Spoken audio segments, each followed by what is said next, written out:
Welcome to Leaders Arise. This is Demola Awoyele. I want to say thank you for being a part of today's broadcast. I always want to appreciate you for joining me on this platform every week where we get to learn about leadership and how we can apply the same to different areas of our lives. And that is why on this platform, everyone that is involved in one thing or the other will greatly benefit from the stuff that we share here, whether you are a housewife, you are a lecturer on campus, you are a sales rep in an organization, you are the MD of a company, all right, and you're a pastor of a local church, you are a government functionary, or what have you. Everybody has got to understand leadership and how to deploy it to whatever it is that we do. Leadership is what determines the extent to which we carry out our enterprise.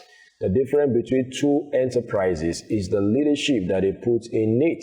The difference between two individuals is largely a function of leadership.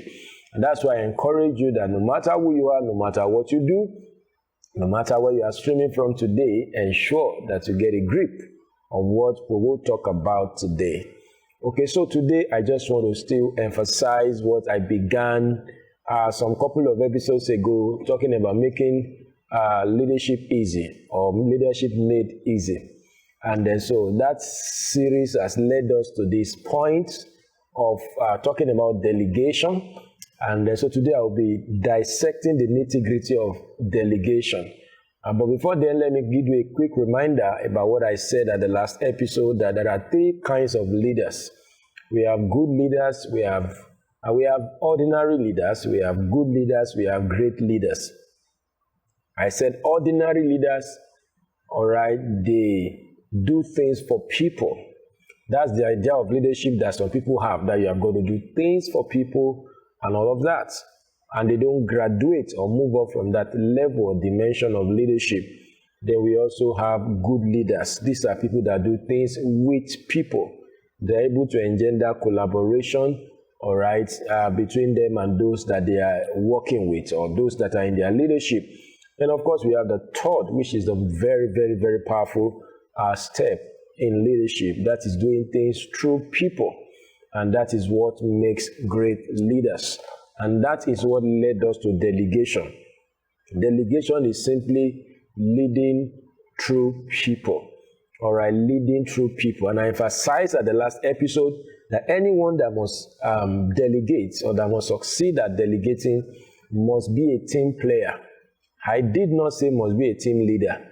It's easier to say somebody is a team leader, but I discovered that some people are team leaders, but they are not team players.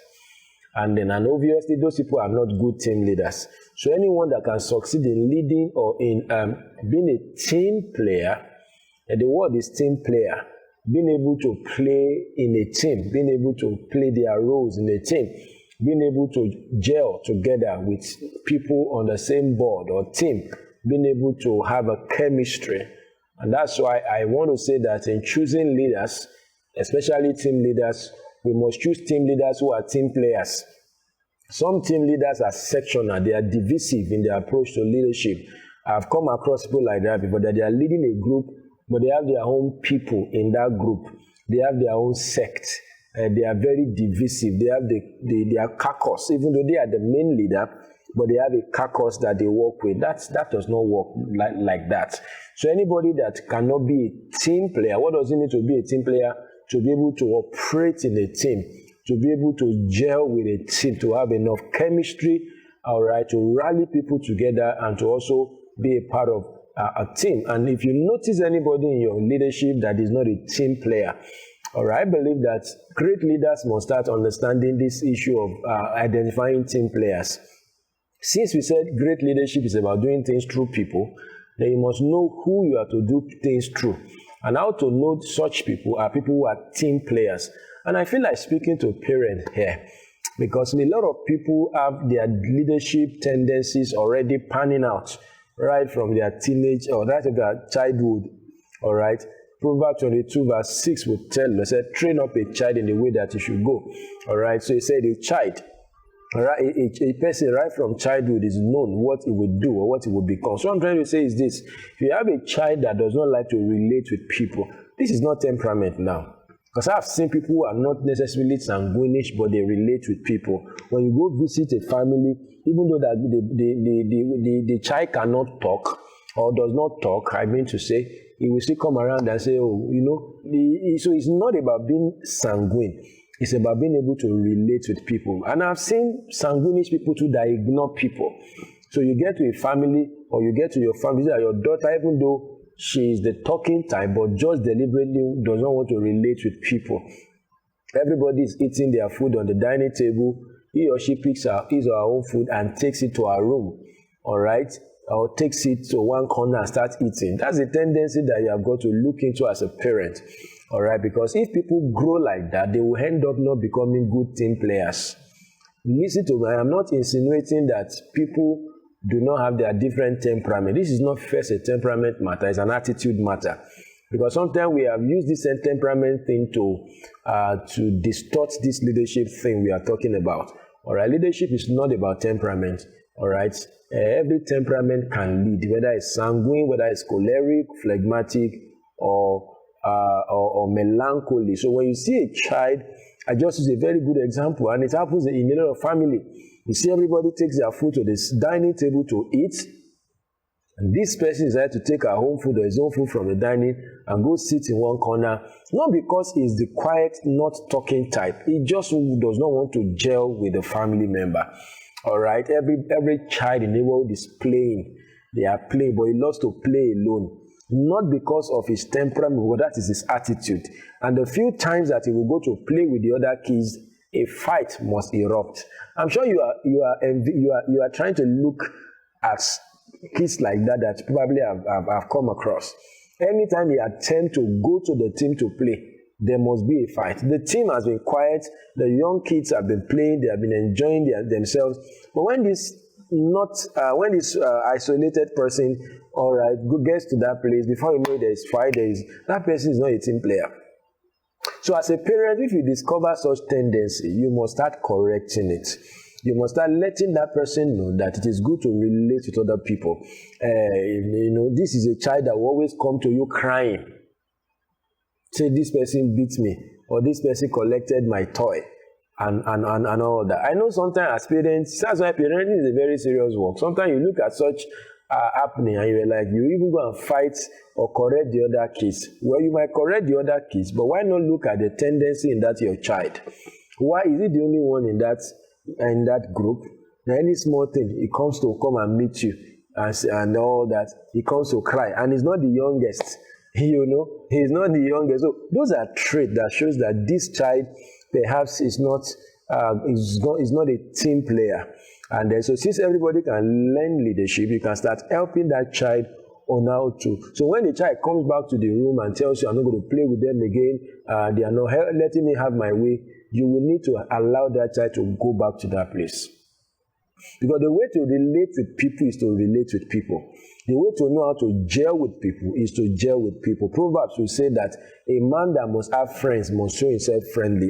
So there is no fast way about being a team player than ensuring that, and anytime you have reasons to leave a team, stay there for the sake of your leadership future.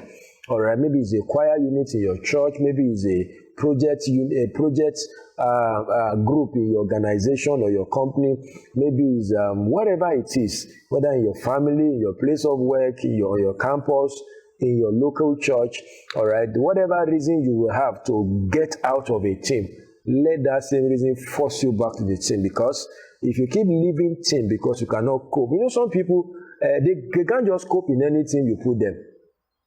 So in the company, they keep changing them from one department to another, and so once they enter that department, troubles must be fomented. And people wondering, and everybody cannot be wrong. Everybody cannot be troublesome. So if everywhere you get to, there's always trouble, the question may not be those places. You may be the troublesome person that is distributing troubles everywhere. I hate to say that, but I'm just trying to let you know that one way to be a team player is to watch your attitude when you are placed in a team. And I'm speaking to you now as a leader, and I'm speaking to superior leaders who are placing people in teams. Look at that young man or that young lady that gels together. Because ultimately, a team leader will first be a team player. Anyone that cannot, and leaders make that mistake a lot. We give people leadership position because of their gifts, because of their status, because of their age and what have you. We don't even check if they are team players. And there's no better way to check whether they are team player than by checking their attitude in the teams that you place them. That also presupposes that before you give anybody a leadership position, put them in a team. Just watch in, and we make that mistake. I'm a leader too. I'm a pastor of a local church. Somebody just come, you have not tested how they relate, they have not joined a unit, they have not joined a group, you just make them the leader. At the end of the day, they scatter the whole thing. Why? Because they have not been team players. And anyone who cannot be a team player can never be a team leader. And it's a function of attitude, not temperament. It's a function of the way you see people, the way you see. And one of the attitudes that a team player must have is the attitude that wants to look for the success of the team. So in a team, the success of the team is more important than the rights of the team members. Let me say it again. The success of the team is more important than the rights, individual rights of the members of the team. So when you see anybody that always fights for his rights, not for the success of the team, that person is not a team player. All right? So we are trying to choose a time for a meeting, maybe in a team, and everybody chose 6 p.m. About 9 people chose 6 p.m. and this one person chose 5 p.m. And he cannot allow the meeting to hold for 6. His own 5 must be the time. If not, either I'm not coming or the meeting will not hold. That is not a team player, especially when he can still make that 6. You always want your opinion to carry the day, to vote. You always want your opinion to count. All right? So people like that, they can't be team players. And they are not team players, they cannot be team leaders. So a leader must learn to choose the right team members and the right team players or team leaders if you are going to lead through people. And if you must succeed at delegation. In the next episode, I will share a quick story with you about what I learned from John Maxwell on this issue of team leader and team player, on how to ensure that the success of this team is your priority, not your right as a member of the team. This is Demola Awoyele, and this is Leaders Arise. I want to appreciate you for being a part of today's broadcast. We have been looking at delegation strategy, how you can lead through people, because there is no faster way to make leadership easy than by leading through people. Do join me at the next episode where we get to push this further. In case you have questions, comments, or feedback, I can't wait to get them. Then, of course, share this video wherever that you can share them. And, of course, like our page if you have not. Subscribe to our channel on YouTube if you have not. I look forward to an amazing moment with you at the next episode. Go right there, be a team player, and, of course, be a team leader. Bye for now.